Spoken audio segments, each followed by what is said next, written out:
तो पश्चिम बंगाल की सत्ता का सिंहासन और उस पर काबिज होने के लिए बीजेपी की बिछाई गई बिसात कोलकाता की गलियों से लेकर सिल्लीगुड़ी के पहाड़ों तक इस वक्त सिर्फ एक ही हलचल है।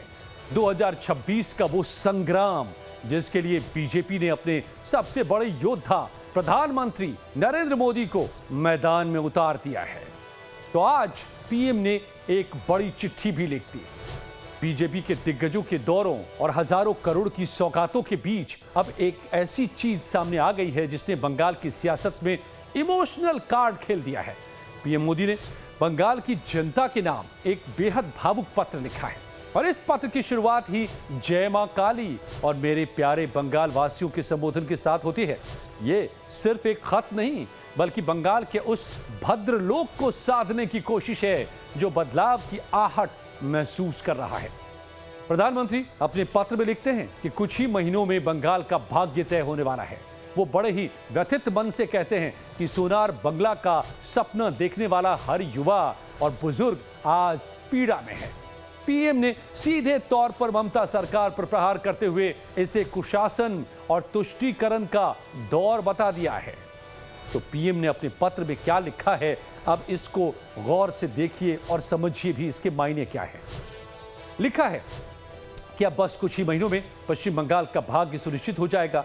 आने वाली इस पीढ़ी का भविष्य किस दिशा में आगे बढ़ेगा यह आपके सोचे समझे फैसले पर निर्भर करता है। मेरे सोनार बंगला के सपने देखने वाला हर एक जवान, बूढ़ा और महिला आज बहुत पीड़ा में है। उनके पीड़ा से आज मेरा हृदय भी व्यथित है। इसलिए मैंने मन की गहराइयों से एक संकल्प लिया है, पश्चिम बंगाल को विकसित और समृद्ध बनाने का संकल्प। पिछले वर्षों में देशवासियों के आशीर्वाद की ताकत बनकर मेरी सरकार ने जन कल्याण और समग्र विकास को सर्वोच्च प्राथमिकता दी है। किसानों के कल्याण से लेकर युवाओं के सपनों को साकार करने तक और मातृशक्ति के सशक्तिकरण से लेकर समाज के हर वर्ग तक हमारी नीतियों और निरंतर प्रयासों के सकारात्मक परिणाम आज साफ दिखाई दे रहे हैं। राज्य सरकार के असहयोग और विरोध के बावजूद आज पश्चिम बंगाल के करीब 5 करोड़ लोग जन धन योजना के माध्यम से बैंकिंग व्यवस्था से जुड़े हैं। स्वच्छ भारत अभियान के तहत राज्य में 85 लाख शौचालयों का निर्माण किया गया है। जब राज्य की सत्ताधारी पार्टी गरीबों का निवारा छीन रही है तब हमने छोटे व्यापारियों और उद्यमियों को 2,82 करोड़ रुपए का लोन देकर मदद का हाथ बढ़ाया है। अटल पेंशन योजना के तहत 56 लाख वरिष्ठ नागरिकों को बुढ़ापे में आत्मनिर्भर बनाने का सौभाग्य मुझे मिला है। उज्ज्वला योजना के माध्यम से 1 करोड़ से ज्यादा परिवारों को रसोई गैस देकर माताओं बहनों को धुएं से मुक्ति दिलाकर मैं धन्य हूं। जो किसान पूरे देश का पेट भरते हैं आज पश्चिम बंगाल में वही अन्नदाता अपने परिवार का पेट पालने में संघर्ष कर रहे हैं। ऐसे कठिन परिस्थिति में किसान सम्मान निधि के जरिए 52 लाख से ज्यादा किसानों को सीधे सरकार आर्थिक सहायता देकर उनके चेहरे पर मुस्कान लाकर मैं खुद को भाग्यशाली मानता हूं। स्वतंत्रता के बाद पश्चिम बंगाल देश की अर्थव्यवस्था की दिशा तय करता था और औद्योगिक विकास में अग्रणी था, लेकिन आज इस गौरवशाली राज्य की जर्जर हालत देखकर मेरा मन व्यथित हो उठता है। पिछले 6 दशकों की कुशासन और तुष्टीकरण की राजनीति के कारण पश्चिम बंगाल को जो अपूरणीय क्षति हुई है उसे बयान नहीं किया जा सकता। एक तरफ रोजगार के अभाव में युवक दूसरे राज्यों में पलायन करने को मजबूर हो रहे हैं, तो दूसरी तरफ पश्चिम बंगाल में मेरी माताएं और बहनें आज सुरक्षित महसूस नहीं करती हैं।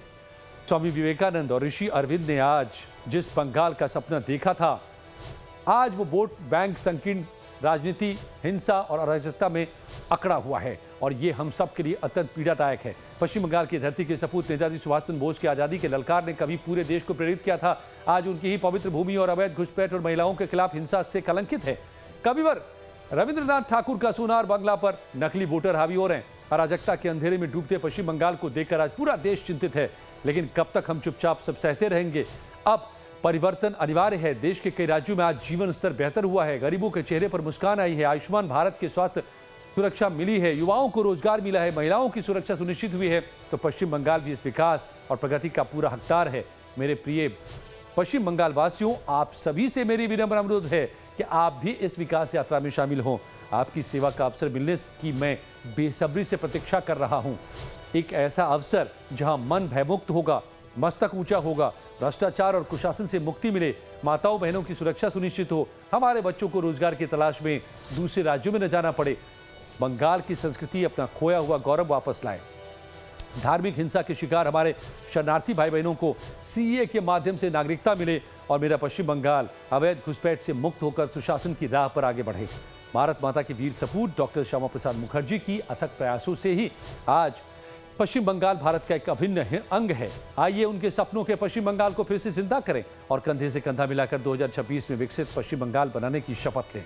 आपका नरेंद्र मोदी। ये पत्र प्रधानमंत्री मोदी ने पश्चिम बंगाल की जनता के नाम लिखे हैं। पत्र के नीचे पीएम मोदी ने स्लोगन भी लिखा है, ए बार बीजेपी सरकार। यानी पीएम मोदी ने अपने इस पत्र के जरिए बंगाल में बीजेपी का चुनावी एजेंडा सेट कर दिया है।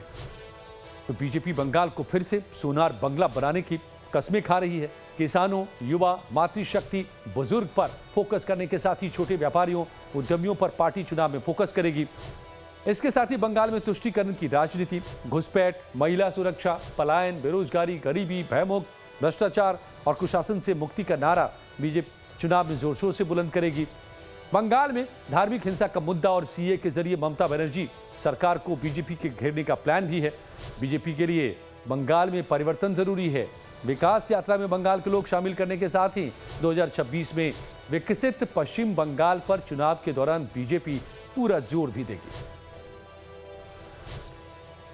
देखिए, महामानुष माटी की राजनीति की शुरुआत करने वाली ममता बनर्जी अपने संपूर्ण कालखंड में सिर्फ तुष्टीकरण का काम की, अराजकता फैलाने का कार्य की, बांग्लादेशियों को बसाने का कार्य की और पश्चिम बंगाल को गरीब बनाने का कार्य की। इसलिए प्रधानमंत्री जी अपील कर रहे हैं कि एक बार भारतीय जनता पार्टी की सरकार बनाइए। जिस तरह से जहां जहां भारतीय जनता पार्टी की सरकार है वहां विकास की बहार है, ऐसे ही पश्चिम बंगाल में भारतीय जनता पार्टी की सरकार बनते ही ये जो अराजकतावादी हैं, अलगाववादी हैं, बिखराववादी हैं, सबका अंत हो जाएगा और वे घुसपैठी जो समस्या बने हैं उसका समाधान हो जाएगा।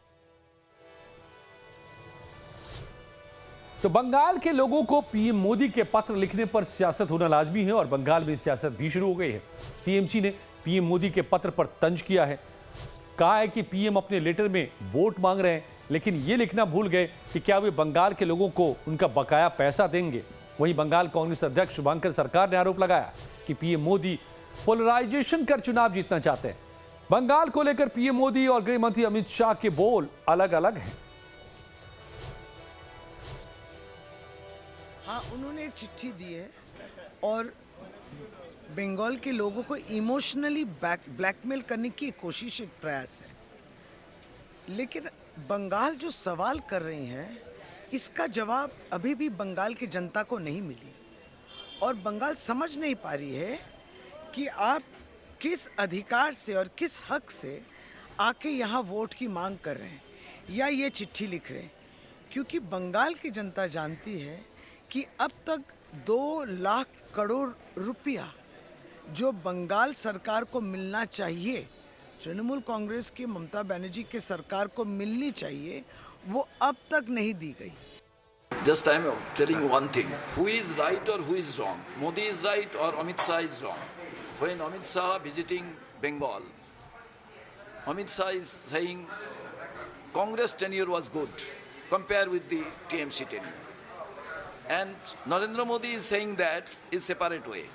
Now they are trying to divide Jai Shri Ram and Ma Kali, all these things.